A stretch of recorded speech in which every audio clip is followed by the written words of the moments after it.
বান্দাদের পারস্পরিক হক এবং অধিকারের মধ্যে সবকিছুর আগে হিসেব নেওয়া হবে মানুষ হত্যা। আমাদের দেশে সামান্য একটু রাজনৈতিক স্বার্থের খাতিরে, সামান্য একটু ক্ষমতা থাকার প্রয়োজনে, একটু টাকা পয়সার লোভে, সামান্য একটু রেষারেষির কারণে মানুষ মানুষকে খুন করতে দ্বিধা করে না। আমরা দেখেছি নিজেদেরকে মুসলমান দাবি করে, তাহাজ্জুদ গুজার দাবি করেও অসংখ্য অগণিত মানুষকে অবলীলায় খুন করেছে। কিয়ামতের ময়দানে মানুষের অধিকারের মধ্যে অর্থকরীর বিচার, লেনদেন সংক্রান্ত যে বিচার, অর্থ আত্মসাতের বিচার, এই সবগুলোর আগে আল্লাহ রাব্বুল আলামিন প্রথম বিচার করবেন হলো খুনের বিচার। দুনিয়াতে যে খুনের শিকার হবে তার পরিবার যদি দুনিয়াতে বিচার নাও পায়,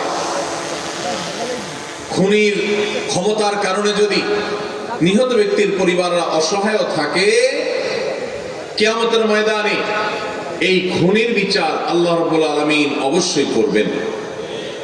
সেজন্য একজন ইমানদার, তার আসলে হারাবার কিছু নাই, ইমানদারের লস হওয়ার কিছু নেই।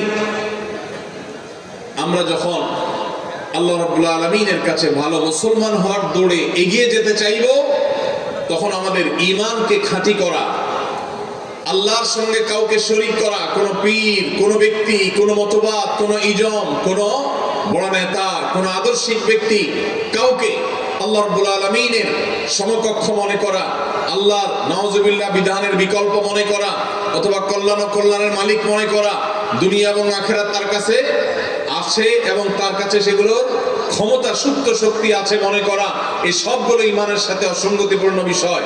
আমাদের ঈমানকে যদি আমরা খাঁটি করতে পারি, নামাজকে যদি আমরা 5 ওয়াক্ত ঠিকঠাক মতো সুন্দর মতো আদায় করতে পারি, তাহলে ইসলামে পরিপূর্ণভাবে প্রবেশ হওয়ার ক্ষেত্রে আমরা আরো এক ধাপ এগিয়ে গেলাম।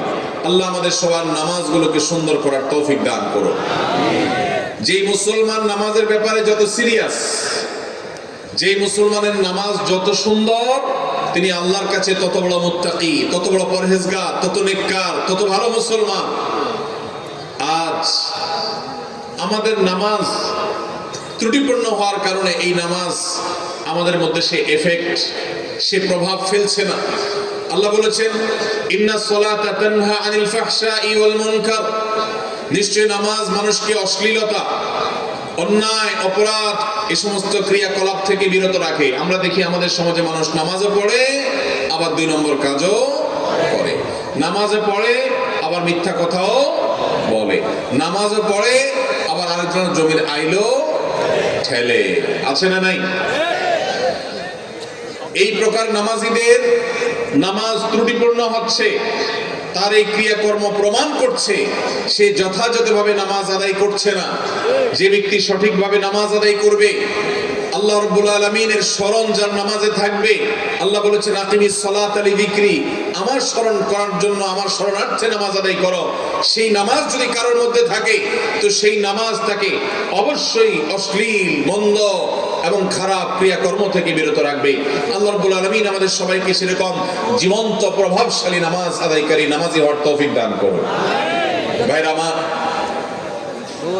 পরিপূর্ণভাবে ইসলামে দাখিল হওয়ার ক্ষেত্রে আমাদের তৃতীয় ধাপে যে কাজ করতে হবে, সেটি হলো সকল প্রকার বান্দার হক আমাদেরকে আদায় করতে হবে।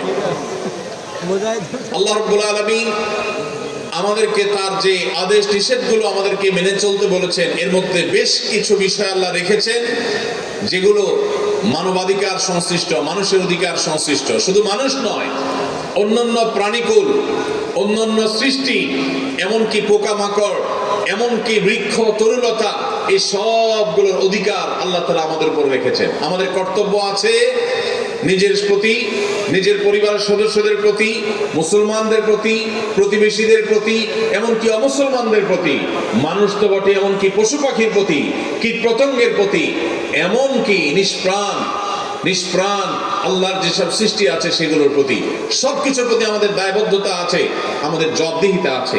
আপনি নামাজ ভালো পড়লেন, মুসলমান হিসেবে আপনি ভালো হওয়ার চেষ্টা করলেন, ঈমানটাকেও খাঁটি করলেন, কিন্তু আপনি মানুষের অধিকার নষ্ট করলেন, মানুষের হক নষ্ট করলেন, মানুষকে কষ্ট দিলেন, মানুষ প্রতি জুলুম করলেন, মানুষের হক মেরে খাইলেন, মানুষের টাকা মেরে দিলেন। আপনি ব্যবসা করতে গিয়ে 2 নম্বরই কাজ করলেন। ক্রেতা হয়ে যখন গিয়েছেন তখনও আপনি খারাপ কাজ করেছেন। আপনি কখনো আল্লাহর খাতায় ভালো মুসলমান হতে পারবেন না। ভাইরা আমার, পরিপূর্ণভাবে ইসলামে দাখিল হওয়ার জন্য শুধুমাত্র 5 ওয়াক্ত নামাজ পড়লেই চলবে? নামাজ পড়ার পাশাপাশি আমাদেরকে ভালো মানুষ হতে হবে। কোন মানুষের কোন অধিকার নষ্ট করা যাবে না। আল্লাহ রাব্বুল আলামিন আমাদেরকে সেই কর্তব্য আদায় করতে বারবার সতর্ক করেছেন। প্রিয় নবী সাল্লাল্লাহু আলাইহি ওয়াসাল্লাম বলেছেন, ইন্নালি জাসাদিকা আলাইকা হাক্কা। অন্য মানুষ তো বটেই, এমনকি তোমার নিজের শরীরের, তোমার নিজের দেহেরও তোমার কাছে অধিকার আছে, পাওনা আছে, দেহের প্রতিও কর্তব্য আছে। কোনো কারণ ছাড়া তুমি তোমার নিজেকেও যদি কষ্ট দাও, নিজের প্রতিও যদি জুলুম করো, তাহলে তার জন্য আল্লাহর কাছে জবাবদিহি করতে হবে। কেন ইসলাম আত্মহত্যাকে হারাম করেছে? এর একটি কারণ এই, আল্লাহ তাআলা আপনাকে যে জীবন দিয়েছেন, এই জীবনকে রক্ষা করা আপনার জন্য ফরজ। এই জীবনকে নষ্ট করার অধিকার আল্লাহ আপনাকে দেন নাই। যারা বলে আমার শরীর, আমার দেহ, আমি যা ইচ্ছা তা করব, তারা কখনো ইমানদার হতে পারে না। এটা ইমানদারের স্লোগান হতে পারে না। ইমানদার বিশ্বাস করে, ইন্না সলাতি ওয়া নুসুকি ওয়া মাহইয়ায়া ওয়া মামাতি লিল্লাহি রাব্বিল আলামিন। নিশ্চয় আমার সালাত, আমার কুরবানি, আমার জীবন, আমার মরণ সব কিছু আমি নিবেদন করব কার উদ্দেশ্যে? একমাত্র আল্লাহ রাব্বুল আলামিনের উদ্দেশ্যে।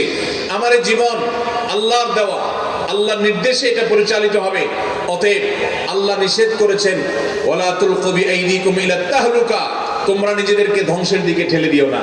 আমাদের অনেক যুবক ভাইরা আছেন, তারা কোনো পেরেশানিতে পড়লে, কখনো ডিপ্রেশন দেখা দিলে, দুশ্চিন্তা হলে, পরীক্ষাটা খারাপ হলে, অনেক ভাইরা আছেন ব্যবসায় কোনো রকম দুঃসংবাদ আসলে, কোনো রকম লস দেখা দিলে, ধার দেনা হয়ে গেলে মনে হয় যে দেয়ালে পিঠ ঠেকে গেছে, মানুষের সামনে কিভাবে মুখ দেখাবো, কিভাবে আমি ঘুরে দাঁড়াবো, তখন তারা অনেক সময় আত্মহত্যার পথে পা বাড়ায়। নবী করিম সাল্লাল্লাহু আলাইহি সাল্লাম পরিষ্কারভাবে জানিয়েছেন, যেই ব্যক্তি নিজেকে আত্মহত্যা করবে কোনো উপায়ে, কিয়ামতের দিন আল্লাহ রাব্বুল আলামিন তাকে সেই উপায়ে শাস্তি দিতে থাকবেন।